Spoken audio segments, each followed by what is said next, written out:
and the doctors and the pathologists aren't bouncing up and down about this. It's just inexplicable.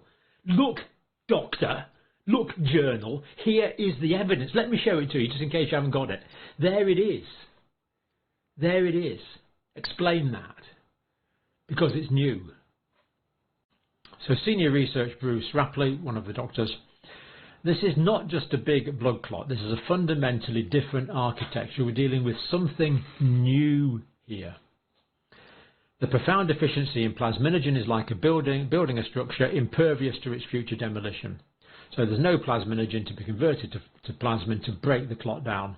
So it's not broken down, it persists. And we've seen great big long versions of this that have been taken out of blood vessels in the embalming situation. It's designed to persist, or it persists.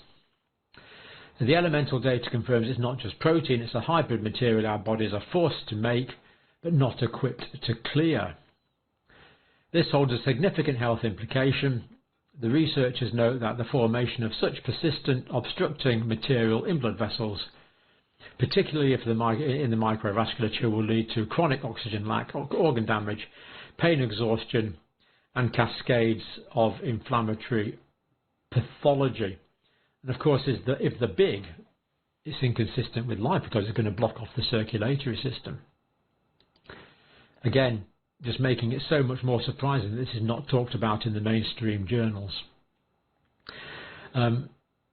This can't be hidden forever. It will come out sooner or later. This is such an obvious new pathology.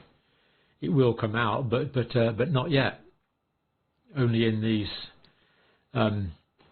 publications that make it public but are not mainstream. The study concludes that the clots, the anomalous intravascular casts, AICs, provide a mechanistically coherent explanation for persistent vascular obstruction, impaired tissue perfusion, inflammation, and a broad spectrum of acute and chronic organ dysfunction. And of course, I would add it might make it so that some people are no longer with us anymore. Anyway, just to conclude, the authors call for urgent action and investigation. The paper highlights the COVID injections as a crucial research direction. So this is something that needs looked at, crucially. There's a temporal correlation between the rollout of the COVID vaccines and the first identification of these clots. And we could apply Bradford Hill criteria to this quite readily if the will was there to do so.